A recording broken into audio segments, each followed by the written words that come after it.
Hare Krishna. Okay, thank you.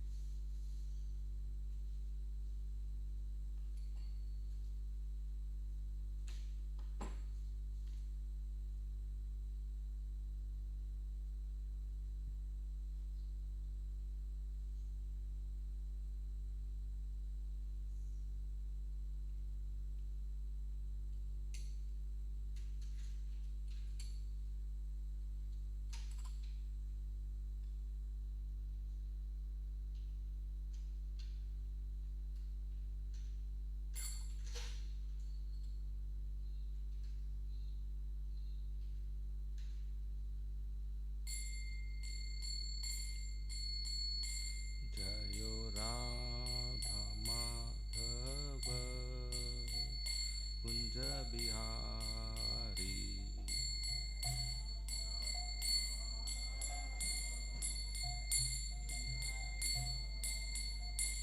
Jayo Radha Madhava Kunja Bihari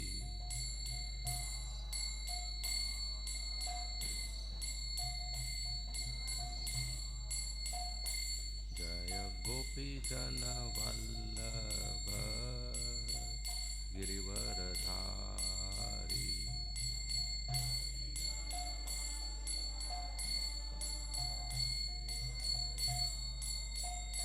Jaya Gopi Jana Vallabha Girivaradhari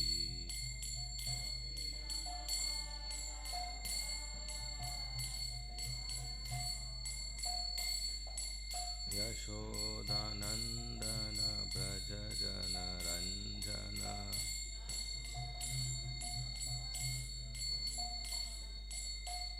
Yashodanandana Braja Jana Ranjana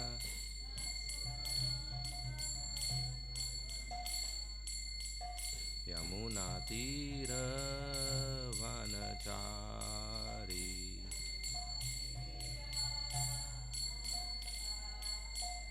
Yamuna Tira Vanachari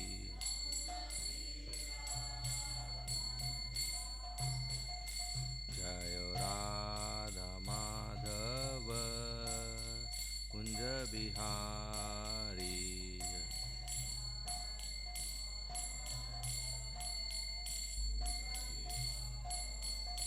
Jayo Radha Madhava Kunja Bihari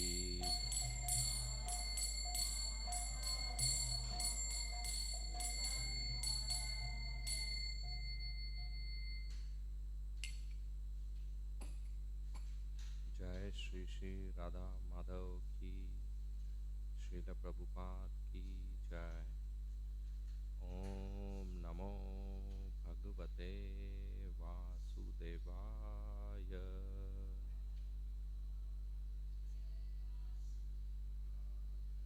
Om Namo Bhagavate Vasudevaya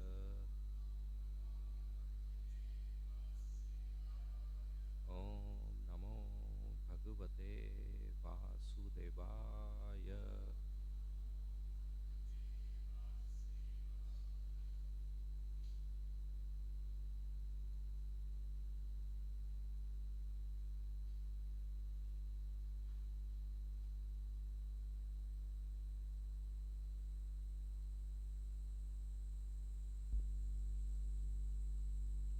Om Agyantimirandasya Jnananjana-shalakaya Chakshu Unmilitam Yena Tasmai Shri Gurave Nama Nama Om Vishnu Padaya Krishna Presthaya Bhutale Srimate Bhakti Vedanta Swami Iti Namine Namaste Saraswati Deve Gauravani Pracharine Nirvishesha Shunyavadi Paschatya Deshatarine Jai Shri Krishna Chaitanya Prabhu Nityananda Shri Advaita Gadadhara Shri Vasadi Gaur Bhakta Vrinda Hare Krishna Krishna Krishna Hare Hare Hare Rama Hare Rama, Rama Rama, Hare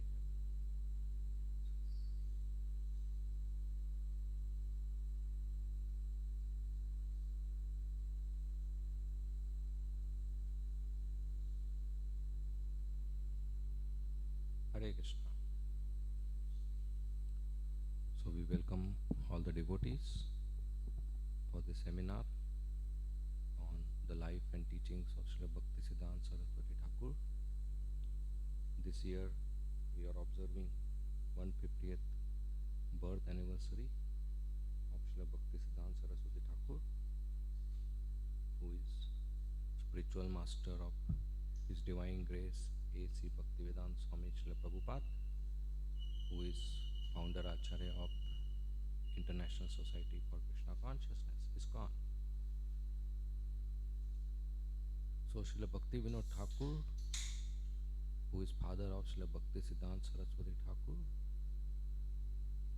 he is a magistrate, had a very important responsibilities in the High Court, and at the same time he was preaching Vaishnava philosophy by writing books and propagating the mission of Chaitanya Mahaprabhu. During Srila Bhaktivinoda Thakur's time, many of the Vaishnavas, they were secluded in the dham and not too much coming out in public, and Vaishnavism was not seen as a very respectable activity. In fact, people would say that because this person cannot do anything, so he has become a Vaishnava. Because he doesn't get job, he cannot earn money, nobody is going to give girl to marry, and he cannot work, so he has become a beggar, and he chants Hare Krishna and fills his belly. That was the time. And Srila Bhaktivinoda Thakur took years just to find out one copy of Sri Chaitanya Charitamrita. It was lost. And there were many people who claimed to be followers of Chaitanya Mahaprabhu, but they were all preaching deviant philosophy and apasampradayas. So Srila Bhaktivinoda Thakur had challenging times when he revived the Gaudiya Vaishnava practice. He is in fact popularly known as the seventh Goswami after the six Goswamis, and he's considered father of the modern Gaudiya Vaishnava practices, because after him things started becoming public. So as a magistrate and as a family man, and his own writing and sadhana and publications, he was having very full day, and he would hardly sleep 1-2 hours, and whole night he would write books and translate books, and early morning chant his rounds. So he was praying to Lord Krishna that I need an assistant. I need somebody who has your Shakti, who is empowered by you to carry forward this mission of Chaitanya Mahaprabhu. Somebody who can help me with publications, with literature, with translations, with writing, and with printing, and with distribution. I'm sorry, little bit sweaty.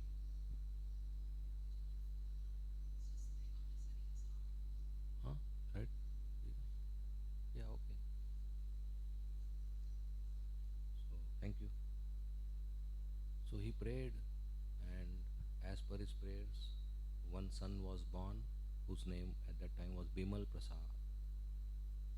That is Srila Bhaktisiddhanta Saraswati Thakur.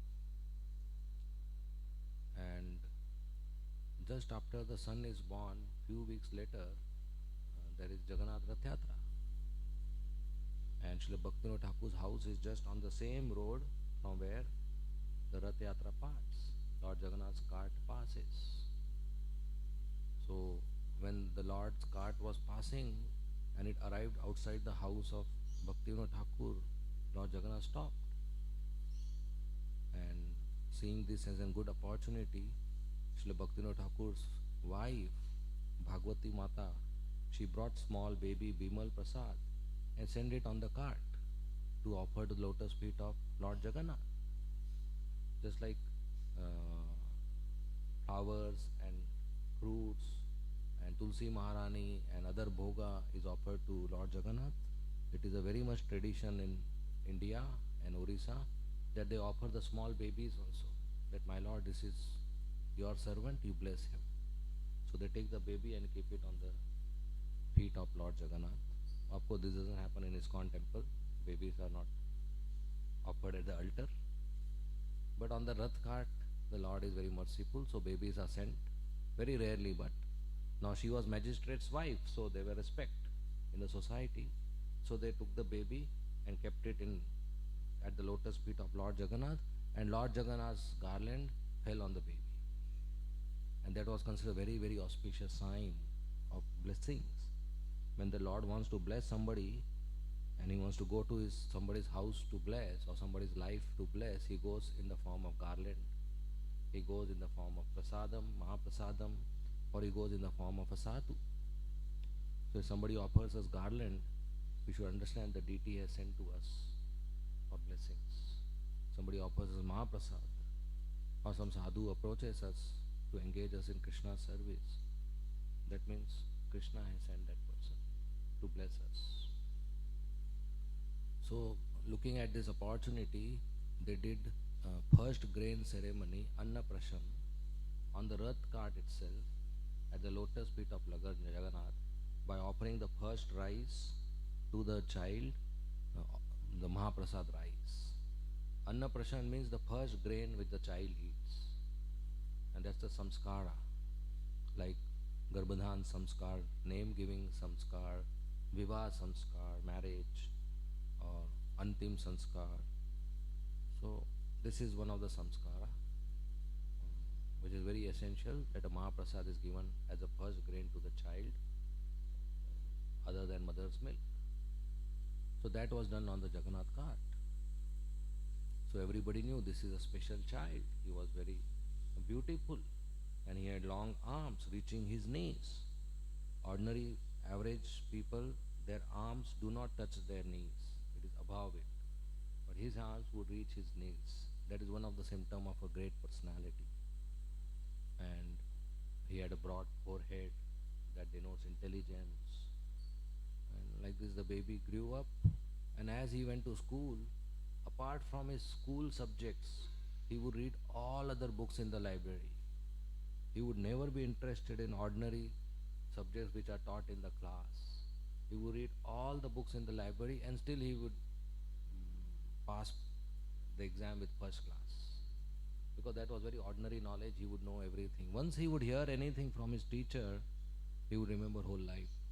That kind of memory he had. At age 7, he knew all the 700 verses of Bhagavad Gita, and he was able to give classes on each of the verse at age 7. So when he went to the university, he read all the major books and major authors available in the library of the university. He was so much avid reader. That's why in future he was called a living encyclopedia. Living encyclopedia. Srila Bhaktisidhanta Saraswati is such a great scholar that with any scholar he would be able to have a conversation on any subject matter, and in any debate he would defeat any scholar. He was such a great scholar.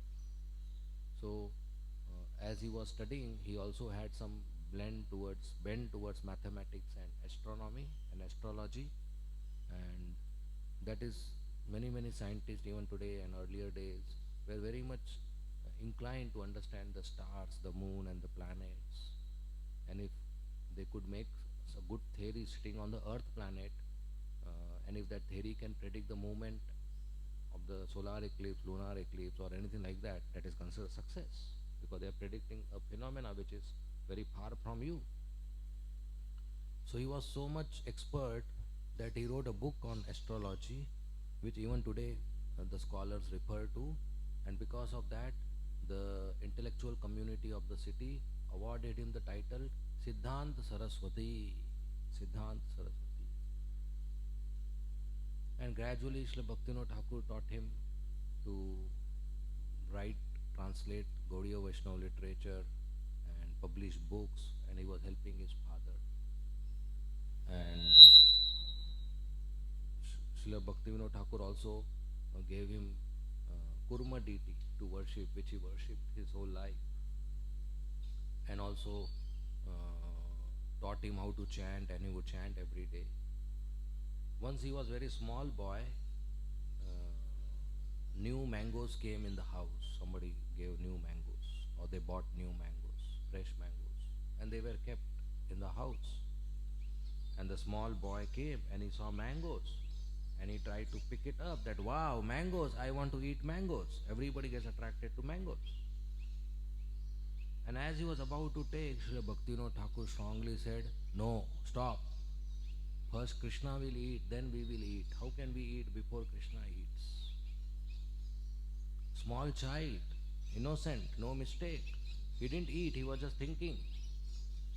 And he just mentioned. It went so deep in his heart, right at that time he decided whole life he will not eat a mango. And he followed it with determination. In future, as the Acharya and spiritual master of the community of Vaishnavas, there were so many disciples who would every day offer him lots of mangoes. And whenever a mango is offered to him, he would folded hands say, I am an offender, I cannot eat mangoes. So a small child trying to eat a mango is not a mistake. But he considered himself an offender, that I try to enjoy what is Krishna's bhoga. Devotees should not, of course, think themselves enjoyers, and they should not consume anything unless it is offered to Krishna.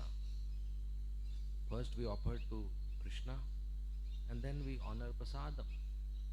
That is how the etiquette is for our purification, because Krishna is the supreme enjoyer. We are not supreme enjoyers. And not just mango, any fruit, any vegetable, any root, any grain, anything we cook in the house without onion, garlic, first should be offered to Krishna. Milk, curd, sweets, rice, vegetables, curry, dal, roti, whatever we cook, first should be offered to Krishna, and then everybody in the family or in the community should honor prasadam like we do it here. So that shows that we are servants of Krishna. He is the enjoyer, and we are honoring his prasadam as servants, his remnants. Not only food, any new object we purchase, whether it is clothes, whether it is utensils, whether it is house, car, furniture and jewelry, or accessories, or any new thing we purchase, not necessarily eatable, any new thing we purchase, first we offer it to the altar, to the deity, and pray to the Lord, please accept and bless me so that I use these clothes and use these objects in your service.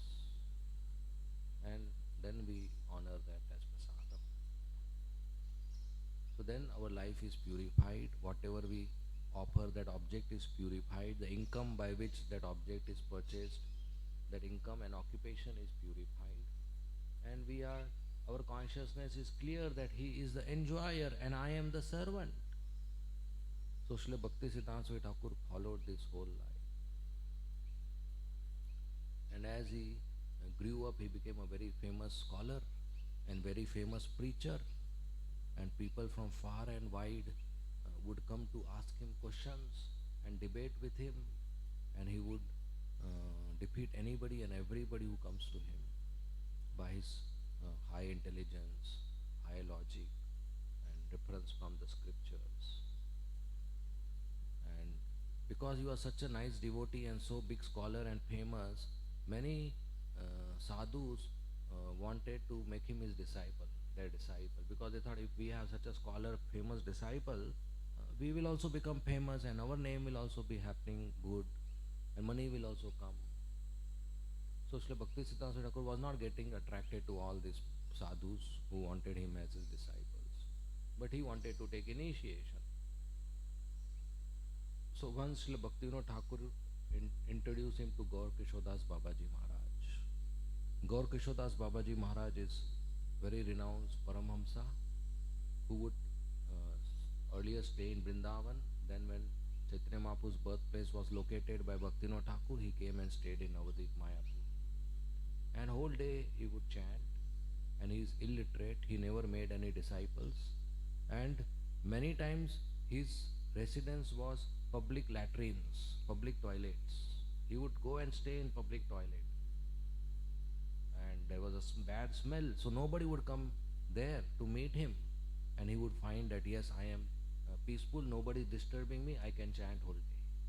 If anywhere else he would go, people would come and touch his feet, people would come and ask questions, people would come and seek blessings or some material benefit or try to associate. And he would say, my chanting is getting disturbed by these people, they are wasting my time, coming and asking, how are you Babaji, and did you had food, can I serve you in any way, and can you bless my wife so that she becomes pregnant and I have a good son, or can I bless my son so that he gets admission in good university, can I bless my daughter, she gets a good boy, can you bless my cow, she gives more milk. All sorts of material blessings people would ask him. He didn't find anybody serious in Krishna consciousness, and he would not like this association. So there is a dharamshala. Dharamshala means any person, sadhu, can go and stay there, free lodging and boarding. So dharamshala would have rooms, and dharamshala will also have toilets. So you go and stay not in the room, in the toilet, so that nobody disturbs him. And whole day chant. He's a pure devotee of Krishna, and no possessions. He would just roam naked, but he was very, very great siddha, very, very great siddha. So when Bhaktisiddhanta Thakur saw him, he got attracted to his renunciation, Sakshat Vairagya Murtaye. And Srila Bhaktivinoda Thakur told him he is the right person to take initiation. Where is Bhaktisiddhanta Thakur, such a big scholar? And comparatively in material education, Gaur Kishodas Babaji is zero. Why would a scholar bow down to an illiterate person? But that is where humility comes. That is where surrender comes. And once Gaur Kishodas Babaji couldn't see properly at night. His vision was not good. So in dark night he couldn't see properly. So once at midnight he came to Bhaktivinoda Thakur's house. And Bhaktivinoda Thakur was sleeping. He was surprised. He said, Babaji Maharaj, how come you are here? And how did you walk? You can't see at night. Then he gave him 2 rupees. That is 2 rupees, very small amount. He gave him 2 rupees. And he said, somebody gave me this donation, and I was thinking how I have no use for this. So then I remembered, you are the right candidate. If I give you, you will use it in the service of Krishna. So I came to give you this 2 rupees, please take it, and he gave it. Srila Bhaktivinoda Thakur was surprised. He said, this is just 2 rupees. You can use it for some prasad or something. He said, no, I don't have any use of money. He said, okay, you could have given me in the morning. Why did you walk in the dark? It is dangerous for you. He said, no, I couldn't sleep having Maya with me. I didn't want it to keep, so I gave you. And then he went back where he was, in the Dharamshala. So that was his renunciation. So seeing his renunciation, Srila Bhaktisiddhanta Thakur got very attracted, and hearing from him the glories of holy name and his conduct, pure conduct, he was very attracted. So one day he approached him. So that time Gaur Kishodas Babaji had some rope, and the rope has knots. Earlier they would not have these beads. Many people would chant on ropes with knots. There are 108 knots on the rope, so you can keep chanting like that and counting. So he gave him rope with knots and told him, you chant. He gave him tilak, and he gave him few things which he had, which was given to him by another Babaji, Bhagavad Das Babaji Maharaj. So Bhaktisiddhanta Thakur approached him, paid obeisances. He said, please make me your disciple, give me diksha, give me initiation. Gaur Kishodas Babaji Maharaj said, no. Everybody wanted Bhaktisiddhanta as their disciple, and Gaur Kishodas Babaji Maharaj said, no. He said, I don't give diksha to anybody. He said, no. He started crying. He said, no.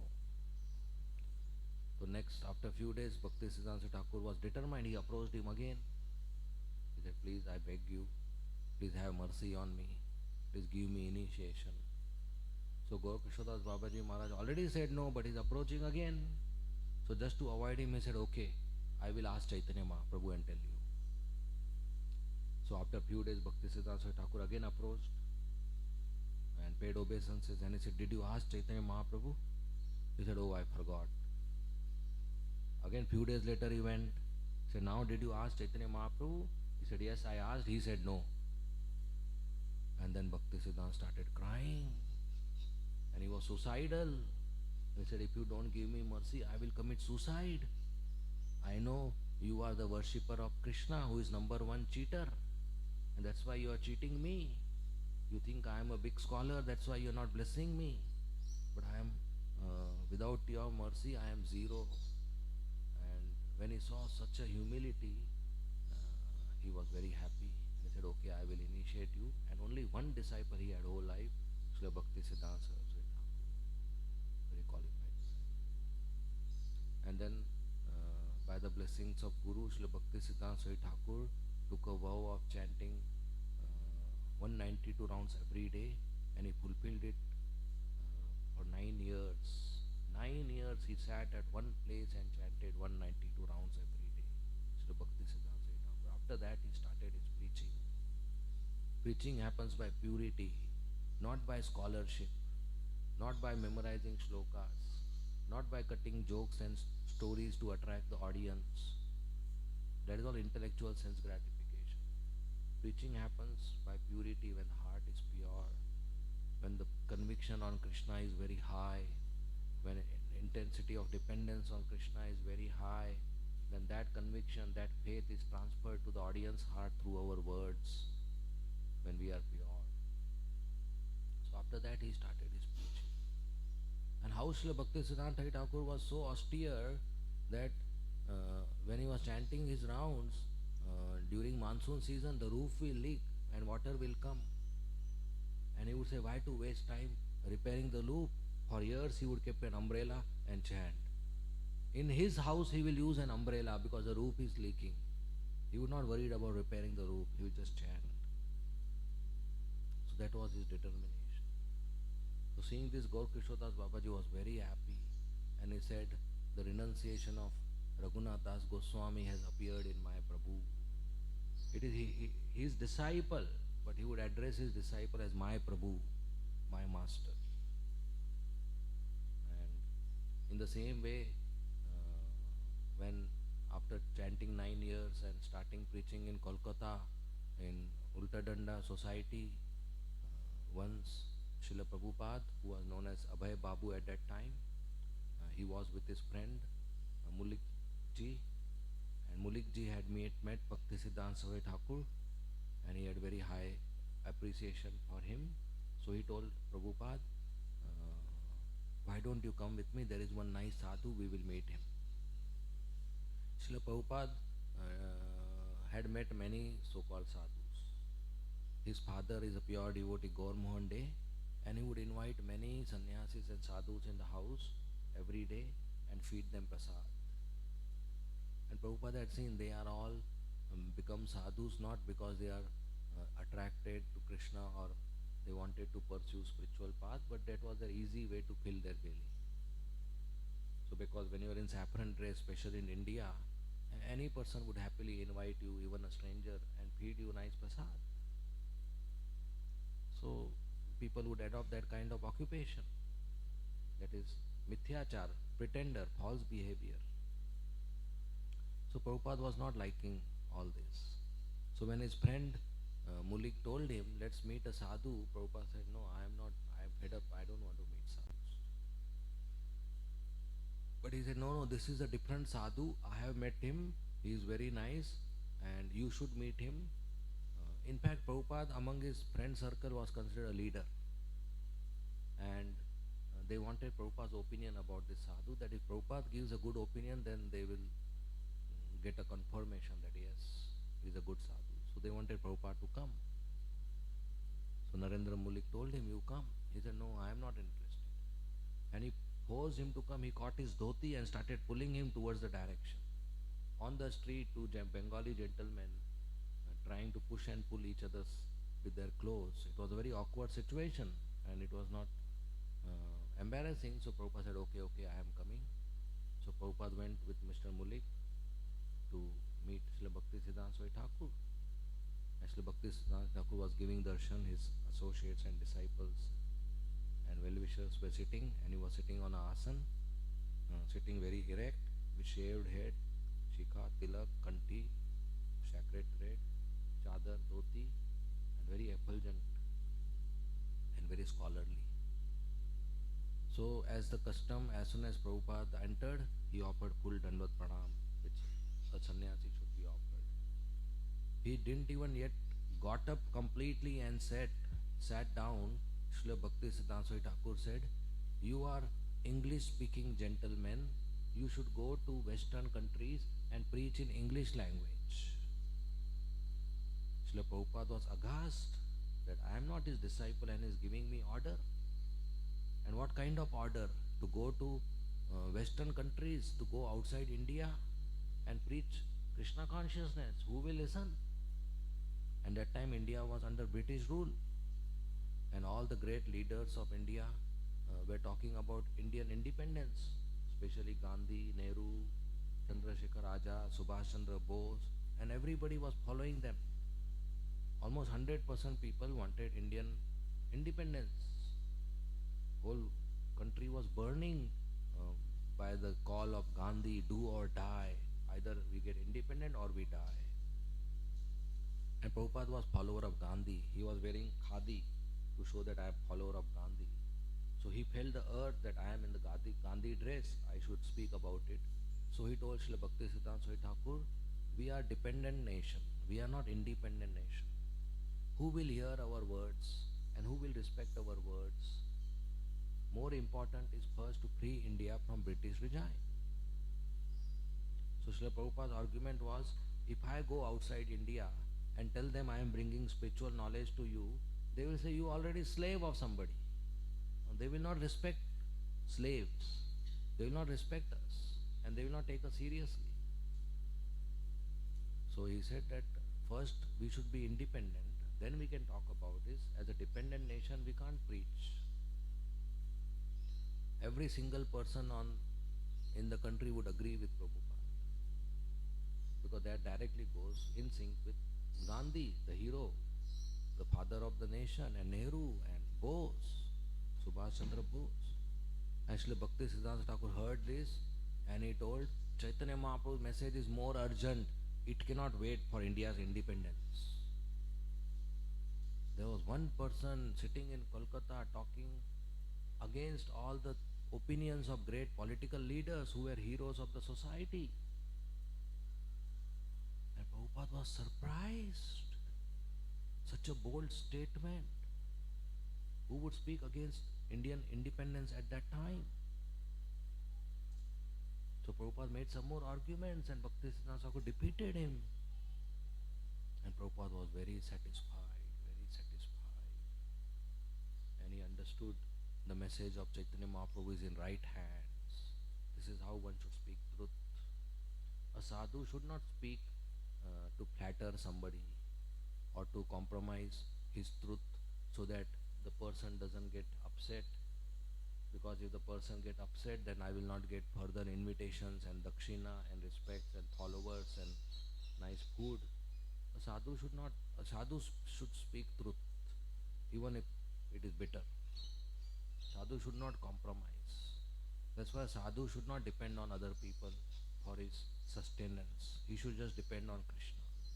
If he depends on disciples or rich disciples for his sustenance, then he has to flatter the rich disciples. Then he cannot speak the truth. He has to compromise because there are some obligations when somebody maintains you. Like Bhishma Pitama, he had to compromise when Draupadi's Dushasan was trying to disrobe Draupadi. Ideal duty of Bhishma Pitama was to get up and punish Dushasan and stop the sinful activity. But because he was dependent on Dhritarashtra and Duryodhan, he was eating their food and taking money from them, salary from them, he had to compromise.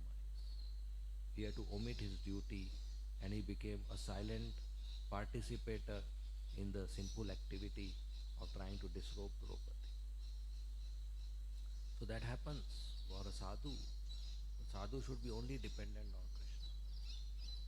So Bhaktisiddhanta Thakur was not a flatterer. He spoke boldly, which nobody in India at that time would speak. And Srila Prabhupada was very satisfied. And then when they came down, his friend asked him, how did you find the sadhu? And Prabhupada said, he's very nice, bona fide sadhu. I was very happy to meet him. And this first time I'm meeting a good sadhu. And Chaitanya Mahaprabhu's mission is in right hands. And Prabhupada later on told that first time in my life I was defeated in my arguments. And I was happy about it. I was happy that I was defeated. Because my arguments were not favoring to Srimad Bhagavatam or favoring to absolute truth. And at that time, this was 1922. Prabhupada said, in my heart, I accepted him as my spiritual master. The formal initiation took place in 1933, 11 years later. But on the first meeting, Prabhupada accepted him as a spiritual master. And later on, Prabhupada got involved with the mission of Srila Bhaktisidhanta Saraswati Thakur, wrote him letters and met him several times and helped establish the Gaudiya Math Society in Bombay and other places. And once when Srila Bhaktisiddhanta Thakur was in Vrindavan Yatra, Prabhupada also went from Allahabad, now Prayagraj, to join him. That time he and Bhaktisiddhanta Saraswati Thakur was taking a walk along the banks of Radha Kund. And Srila Bhaktisiddhanta Saraswati Thakur said, there is fire in the mud. Mud means the temple, institution. What had happened is they had built a marble temple which had several rooms.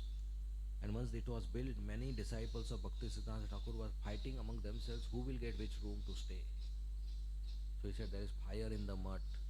It is better I sell all these marbles and print books. And he told Prabhupada one very important statement. If you ever get money, print books. And then he took a paper and pen and drew a mridanga. And he told, if you beat a mridanga, it goes only few blocks. But if you print a book, it goes across oceans. It can go far and wide. It is bada mridanga, big mridanga, brihad mridanga. So if you ever get money, print books. And Srila Prabhupada, when he started his preaching in 1966, he told, I was successful just by following two instructions of my Guru Maharaj which he gave. The first instruction he gave to preach in English language in Western countries. And the second instruction he gave, if I ever get money, print books.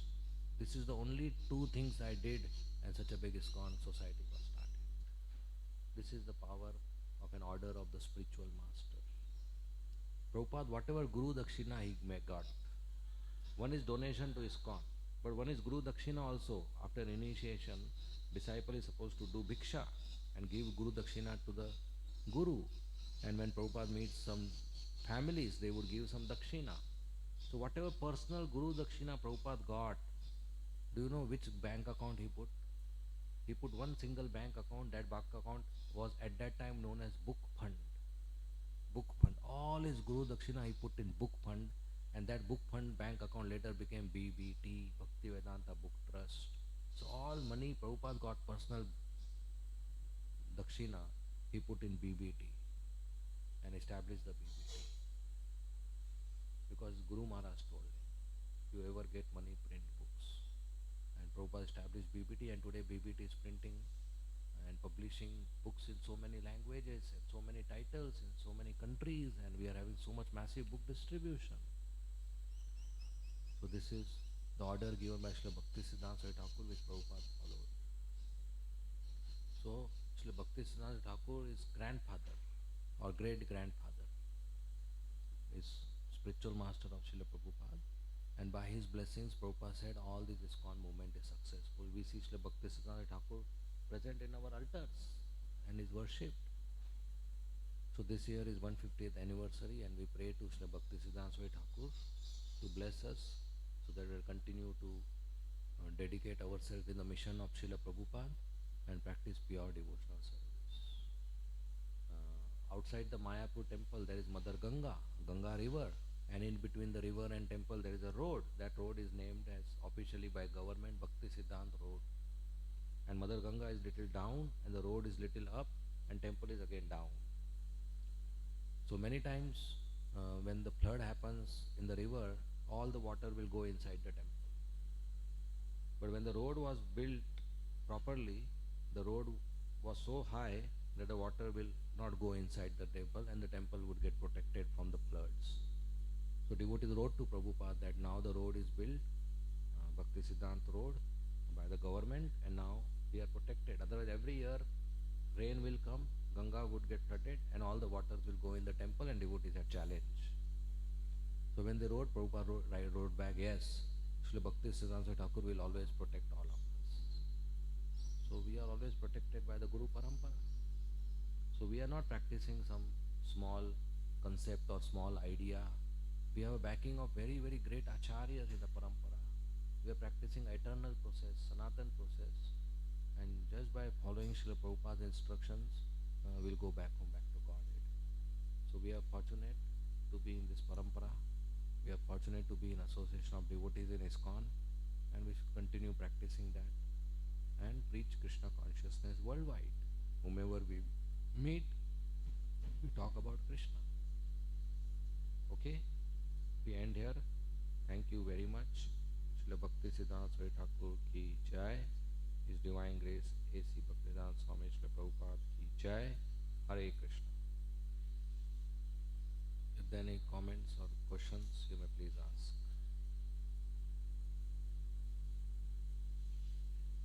Yeah. Surprising that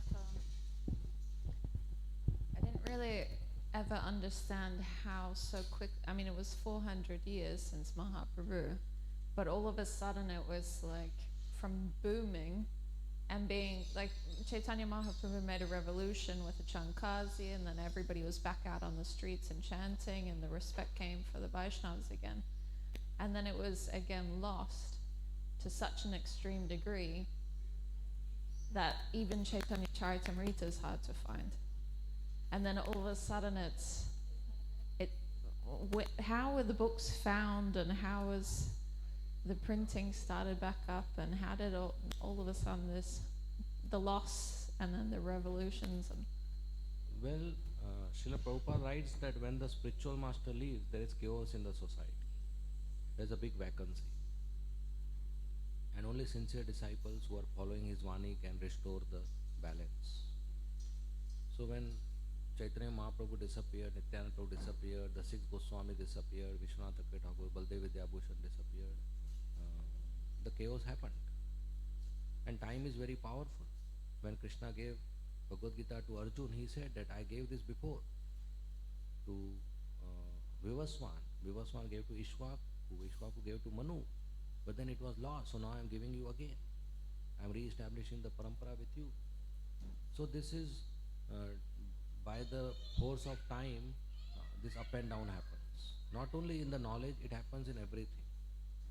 If I have a pen, and I don't use it for 2 months, after that I use it for few seconds, it will not write properly. The time has effect on the ink, and ink becomes dry. Anything in the world, time has an effect. So it requires purity and sincerity to continue the parampara. So during Srila Bhaktivinoda Thakur's time, many people utilized the name of Chaitanya Mahaprabhu and started doing other businesses. And which people do. If there's a good product in the market, many people start a duplicate product, a fake product, to get the benefit of the name and value of this product to earn money. Even now people do in the name of ISKCON sometimes. So this always happens in the society by the effect of Kali Yuga, by the effect of material nature. And that's why Acharyas come to restore the balance. Okay? Any more questions? We'll end here. Thank you very much. Srila Prabhupada